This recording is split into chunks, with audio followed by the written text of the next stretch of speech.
Welcome back. Now to more on Syria's civil war as we approach 4 years since it erupted. CNN has been in the region from the start and we've seen up close the devastating impact it's had on the Syrian people. Our correspondents have visited camps in Turkey, Lebanon, Jordan and within Syria itself. Here's a look at their reporting. More than 3,800 Syrians have fled across the border here to Turkey, running for their lives. What is life here like? Life is bad here. No water, no food, no home. So there is disease. Children get ill. Crammed together, 6 families, their feet caked in mud. Mothers trying to provide their children what comfort they can. This was the town's main hospital. It was hit, locals say, by warplanes on December 31st, one of several civilian targets to be pounded by airstrikes in just the last couple of weeks. So we're just right now on the very edge of this makeshift camp, and you can see these crude tents that people have strung up for shelter. It's just started to rain now. It's just a plastic tarp. There are around 7,000 refugees living in freezing tents like this on the edge of Syria, waiting to be allowed into Turkey. And they're but a fraction of the hundreds of thousands of refugees living outside Syria, as well as many more displaced inside Syria itself. The monitors are trying to shout out to the soldiers on the other side of the front line there to clear the road, to clear the barricade. It's clearly a road that's not used often now. The soldiers over there seem to be very nervous. The shelling and the air raids on the rebel-controlled parts of Aleppo means that any building, anywhere in this part of the city, could be hit at any time. In fact, this building was hit just 20 minutes ago.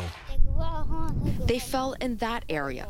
11-year-old Dee points to where artillery from Syria slammed into the hillside in northern Lebanon. You know, there's not many places in the world where you can feel how fierce and intense fighting was if you go there after the fact, but Bab al-Amr is certainly one of those places. That village on the hilltop over there, that is Syria. The actual border, it's even closer to us. Under normal circumstances, refugees would never be settled this near to a border, this near to a front line, but they had no other options. Lebanon's been absorbing refugees for nearly 2 years now. Winter is setting in and fighting's picking up around Damascus, sending more people across the border. The country simply can't take any more. And one of the biggest challenges in Syria is keeping children in school. I talked about that with a man who calls himself Mohammed.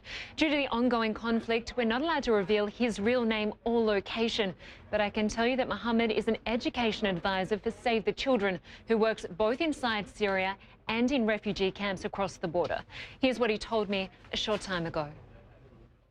What giving me hope is when I looked at our databases and I see, the number of children who are attending and also the number of improvement we are doing with the children. And at the end, when I start to think that we are doing something for these children so they don't become the lost generation, which is, unfortunately, it's very high risky because now, again, 3 million children is a high number. All of them are unfortunately about to lose their future, and then that is causing the whole country to lose their future. And can you explain for us what sort of psychological impact this is having on those children? There's so many, we have faced so many children with learning difficulties. We are working with them on a daily basis to help them to improve and, to support them to overcome the impact of the crisis. To give you some examples, children who cannot focus inside the classroom, children who have, sometimes they keep remembering their families who've been lost during the crisis. For example, in one of the schools that we went and we were doing a back-to-school campaign for these children, we asked them to draw a free drawing. And during that, they draw all of them. They draw dead bodies, they draw tanks, they draw aircraft, they draw all of the types of destruction that's happening in the country. And what are the risks for these children? I've read that some of the young girls are now being married off much earlier because their families know that their children, those girls, cannot get an education. Yeah, I mean, it's unfortunate as because of the economic situation in Syria is now also deteriorating, where families have lost their sources of income, families who have to be displaced and leave their homes. So they want, some of them, they want less number of a family member. And sometimes, when they found a man who's a little bit richer than them, so they are happy to give, to marry them, marry the daughter for him.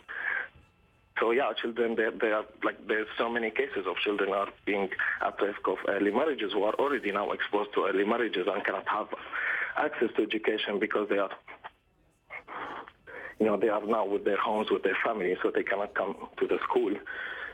What needs to happen? There's been a lot of criticism about the international community and the United Nations not doing enough. From your perspective on the ground, what do you think needs to happen to improve the situation? First of all, I would say we do need more flexible and long-term funding for Save the Children and other organizations to be able to reach out more children and more vulnerable groups in the community. The other thing which is also, again, going back to the safety and security of these schools and other facilities, we do need more pressure to ensure that, civilian facilities are considered as safe and they are not, at risk of being targeted during the crisis from both parties.